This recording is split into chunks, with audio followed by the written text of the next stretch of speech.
Hello, what's up? Good evening sa mga kakasmot natin dyan. Ayan, nagluto ko ng pang-evening natin guys. Yan, ang panggabihan natin mga kakasmot. Mac and cheese guys. Ayan, nagluto ang iyong lingkod ng mac and cheese mga kakasmot. At syempre, sinamahan natin ng pritong manok. Ayan ang ating gabihan. At hindi lang yan mga kakasmot.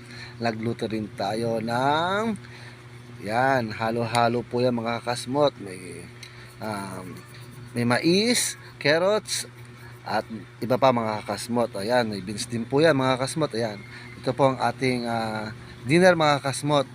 Ayan guys, habang tag-ulan, mga kakasmot, enjoy natin. At siyempre, healthy diet din mga kakasmot. Ito nga lang, may mantika mga kakasmot. Pero, ayan, pride na pride naman yan mga kakasmot. Talagang healthy yan. Yan muna ang ating pagkain ngayon habang tag-ulan. Kasi kanina, ay, kumain na tayo ng may sabaw mga kakasmot. Ayan guys, ito ang ating